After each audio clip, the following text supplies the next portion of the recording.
Hi! Magluluto po tayo ngayon ng puto.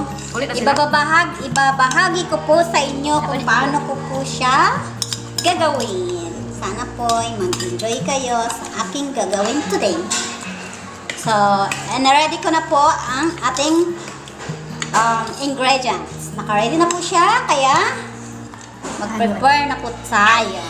Okay. Bago tayo pumunta sa aming kusina, intro pass.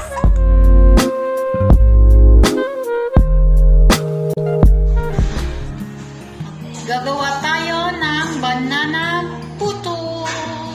Banana puto cheese. Picture yan.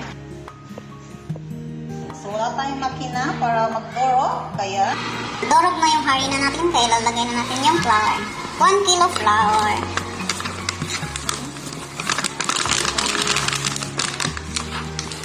Tapos, haluin. Tapos, lagay yung mga ingredients like milk powder,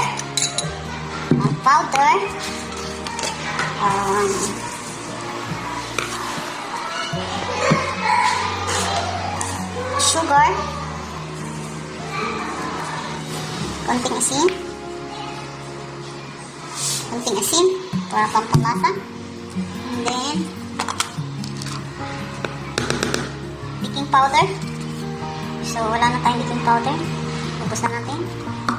And then lagyan natin ng yes kasi konti lang yung yes baking powder. Lagyan ko lang. Marami kasi.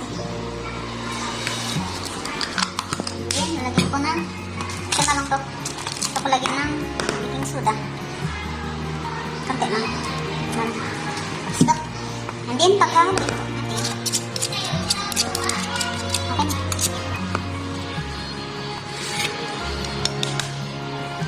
So, apat na iging nilagay ng itlog. Kasi malagyan ng itlog.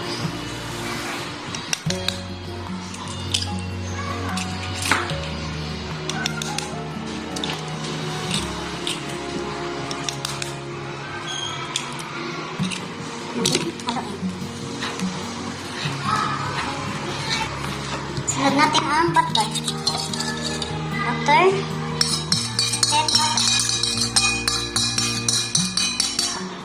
Then, lagyan natin ng tubig.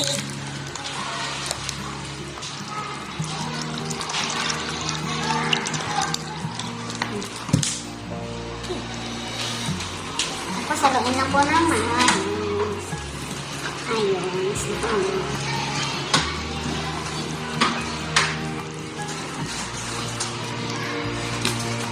Parang ano lang to, para lang mag-flavor yung banana kasi wala kaming flavor. Katatlong peraso lang po yung banana namin guys, kaya yun lang siya. Ay! Oh my God!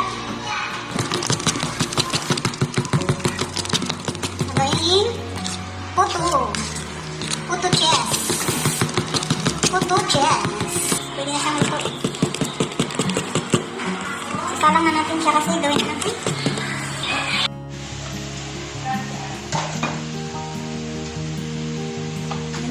Banana cake namin. Alanganin yung kulay kasi tatlong banana. Oh, sarap. Ang tamis. Salita ko. Ayan na. Gagawa na yung puto cheese namin. Puto with banana. Ayan guys.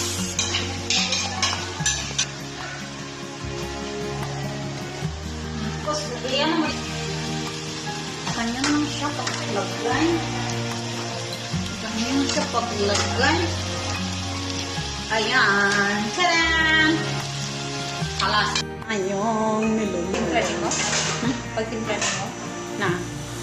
Ayan na po guys. Yan po yung lutoan namin. Guys, yung puto namin. Banana puto cheese. Ayan po. Hintayin po natin maluto. Lagay na namin sa steamer. At marami pa po yan. Ayan na siya. Mamaya,